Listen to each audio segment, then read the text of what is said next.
രാജ്യത്ത് അടിയന്തരാവസ്ഥ പ്രഖ്യാപിച്ച മാനസികാവസ്ഥയിൽ നിന്ന് കോൺഗ്രസ് ഒരു ഇഞ്ച് പോലും മുന്നോട്ട് പോയിട്ടില്ലെന്ന് ബി.ജെ.പി. സംസ്ഥാന ജനറൽ സെക്രട്ടറി എം.ടി. രമേശ്. അടിയന്തരാവസ്ഥ പ്രഖ്യാപിച്ച മുൻ പ്രധാനമന്ത്രി ഇന്ദിരയുടെ അതേ മാനസികാവസ്ഥയാണ് കോൺഗ്രസ് നേതാവ് രാഹുലിനുമുള്ളത്. കോൺഗ്രസ് രാജ്യം ഭരിച്ചപ്പോൾ ഒരിക്കൽ പോലും ഡെപ്യൂട്ടി സ്പീക്കർ പദവി പ്രതിപക്ഷ പാർട്ടികൾക്ക് നൽകിയിട്ടില്ലെന്നും എല്ലാ കാലത്തും അവർ ജനാധിപത്യത്തെയും ഭരണഘടനാ സ്ഥാപനങ്ങളെയും എതിർത്തിരുന്നുവെന്നും അദ്ദേഹം കോഴിക്കോട് പറഞ്ഞു. 50 വർഷം പൂർത്തിയാകുമ്പോഴും കോൺഗ്രസിന്റെ മാനസികാവസ്ഥ എന്താണ് എന്നുള്ളത് പ്രകടമായിട്ടുള്ള ദിവസമാണിന്ന്.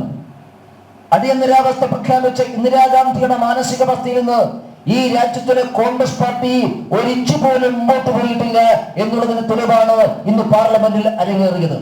കോൺഗ്രസ് ഒരു കാലഘട്ടത്തിലും ഈ രാജ്യത്തിലെ ജനാധിപത്യ സംവിധാനങ്ങളെ ബഹുമാനിച്ചിട്ടില്ല. കഴിഞ്ഞ 10 കൊല്ലമായി കോൺഗ്രസ് ചെയ്യുന്നതാണ്.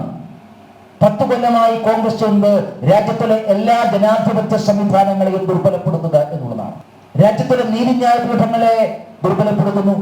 എപ്പോഴെങ്കിലും ഏതെങ്കിലും ഒരു സന്ദർഭത്തിൽ തുടരെ സർക്കാരിനായിട്ട് വിധികൾ ഉണ്ടായപ്പോഴും എപ്പോഴെങ്കിലും കഴിഞ്ഞ 10 കൊല്ലക്കാലത്തിനിടയിൽ ഈ രാജ്യത്തിലെ നീതിന്യായ സംവിധാനത്തിനെതിരായി ഒരു വാക്ക് ഈ രാജ്യത്തിന്റെ പ്രധാനമന്ത്രി പറഞ്ഞിട്ടുണ്ടോ? ബി.ജെ.പി. പറഞ്ഞിട്ടുണ്ടോ?